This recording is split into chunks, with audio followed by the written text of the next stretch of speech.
يوم راجل اسمه جيم ستوفر، أب بسيط عايش حياة هادية، بس جاله اليوم اللي محدش بيكون مستعد له. ابنه الصغير عمره 12 سنة وقع فجأة في البيت، اتشخص بعدها بشهور قليلة بمرض نادر جدا في المخ. الأطباء قالوا له ابنك هيموت خلال شهور، مفيش علاج. جيم اللي كان راجل عادي وشغله بسيط وحياته بسيطة دخل في اكتئاب حاد، يقعد باليوم جنب سرير ابنه شايفه بيدبل قدامه ومفيش في ايده حاجة يعملها. بس في يوم من الأيام ابنه بصله وقال له لما اموت انا مش عايز الناس تنساني، ممكن تعمل حاجة علشاني عشان تفضل موجودة؟ جيم معرفش يرد، بس الكلمة ديت قطعت قلبه. خرج من المستشفى ورجع البيت وقعد يكتب. كتب قصة بسيطة فيها ولد صغير عنده حلم وبيحاول يحققه قبل ما يموت. الكتاب انتشر، واللي حصل بعدها كان أغرب من الخيال.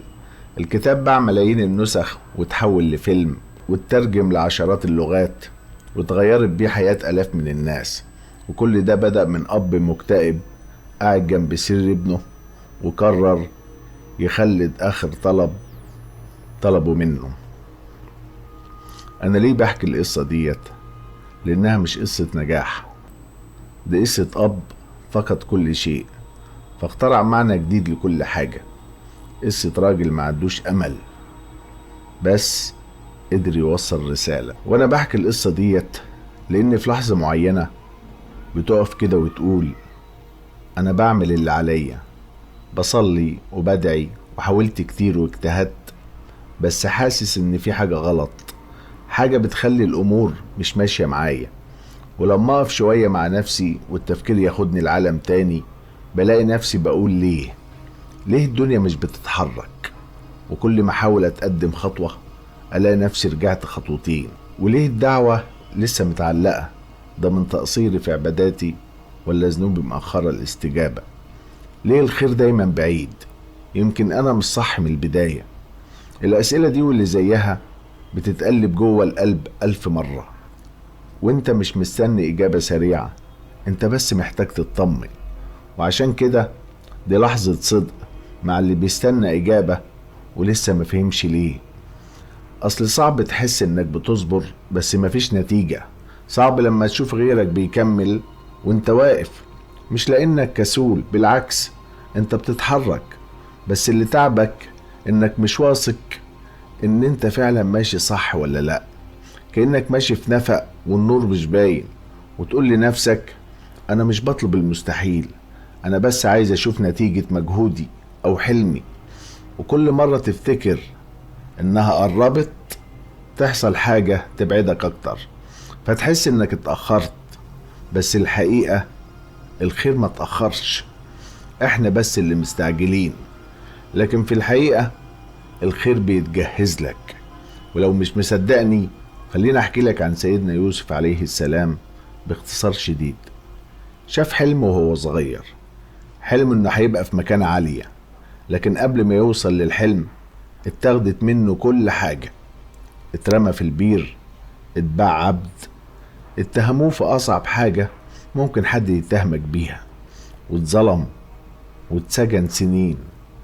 ورغم كل ده ما قالش ليه الدنيا بتتأخر عليا. وما تقوليش ده نبي وعنده الإيمان اللي يخليه يصبر. أحب أقولك إن الأنبياء قدوة في الصبر والتحمل والرضا، قدوة في كل أمور حياتنا. المهم إنه بعد كل ده إيه اللي حصل؟ بقى وزير وبقى سبب في إنقاذ الناس من المجاعة. طيب لو كان خرج براءة من السجن بدري كان هيخرج عبد مش قائد. فمعلش لو الدنيا عكست معاك شويتين مش شوية واتظلمت ومخدتش حقك، اصبر وتحمل، وخلي عندك يقين في ربنا إنه مش ناسيك، وكن على يقين إنك لو مستني الفرج صدقني هو جاي. بس لو جه بدري ممكن يجي وانت لسه مش جاهز. وحتى في الواقع جاك ما مؤسس علي بابا اترفض من اكتر من 30 وظيفة منهم كنتاكي. النهاردة هو واحد من اغنى رجال العالم. واحدة زي جي كي رولينج مؤلفة هاري بوتر كانت مكتئبة ومطلقة وفاشلة ومش لاقية تاكل بمعنى أصح، وبعد سنين تأخير بقت كتبها من الأعلى مبيعا في التاريخ. يعني مش التأخير هو المشكلة، الاستعجال هو اللي بيكسرنا وبيحبطنا. انت شايفه تأخير، بس ربنا شايفه توقيت مثالي. ربك مش بينساك ومش بيأخر حاجة عليك، ده ربك قال وكان أمر الله قدرا مقدورا. يعني في حاجة بتتجهز ليك متفصلة على قدك. وأوقات كتير الدعوة اللي اتأخرت لما تيجي بتنسيك سنين الانتظار. وعشان كده عايزك انك تربط اللي بيحصل بإيمانك مش بوقتك، وقول مش لازم أفهم دلوقتي، كفاية اني واثق في ربنا. اشتغل على نفسك، اتعلم واقرا وطور من نفسك عشان تبقى أخدت بالأسباب، عشان لما الفرصة تيجي تلاقيك جاهز ليها مش لسه بتستعد. ما توقفش الدعاء، بس خليك لحوح، اوعى تمل، وما تحاولش توقع نفسك في مقارنات مع حد. اللي بيبان قدامك ان الناس اسرع مش دايما حقيقي، ممكن يكونوا سبقوك في الوقت، بس انت ان شاء الله هتسبقهم في الاثر. في النهاية عايز اقول ربك مش ناسيك، واللي بيتأخر عليك مش بيتأخر عنك، ده بيتحضر ليك، بس انت اصبر شوية.